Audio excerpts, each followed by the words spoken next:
Rolling window vulnerabilities. First, we have to understand how a digital lock takes and processes input from the user. Much like a web app, the physical lock waits for a digit to be pressed. It then should have a buffer, let's say 4 digits.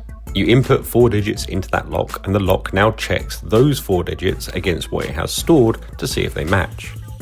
The 2 sets of numbers match and it opens, or they don't match and the lock remains shut.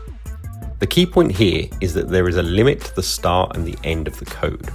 If your lock expects 4 digits and you only put in 3, or you try to put in 6, the lock won't work because it needs 4 digits and 4 digits only. However, some locks like this one have a special key to press after you input the code, so it knows that the code has been completely entered by the user. These locks tend to have an open buffer. Let's say the buffer can hold 10 numbers, like buckets on a conveyor belt.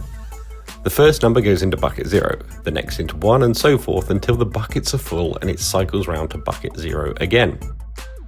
There now exists the opportunity for a flaw to creep into some locks that are designed poorly because of how they implement this open buffer with the special key.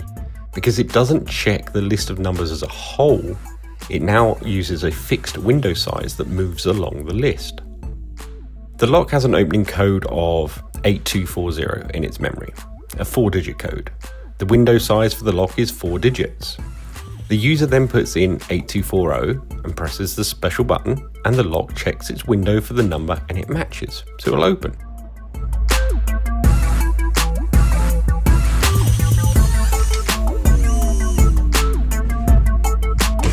But what if the user puts in 12 digits and presses the special key? Whilst most locks would only have checked the last 4 digits entered, flawed locks will move the window along the string of digits, checking each set of 4 digits. So it starts with the window at the first 4 digits and checks those for a match. In this case, 7932, no match.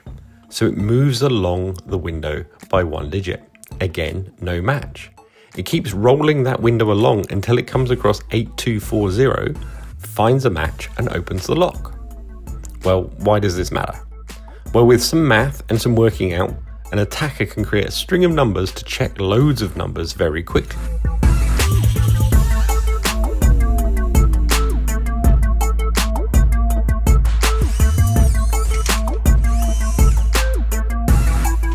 So when we entered in this number, we actually checked all of these codes. And as we can see, 8240 code is in the list. We can therefore reduce the number of attempts to get into a lock by a factor of more than 1,000. Rather than checking 10,000 4-digit numbers, we can cleverly construct large strings that contain all 4-digit codes. For example, if we now use this sequence, we check all of these codes too.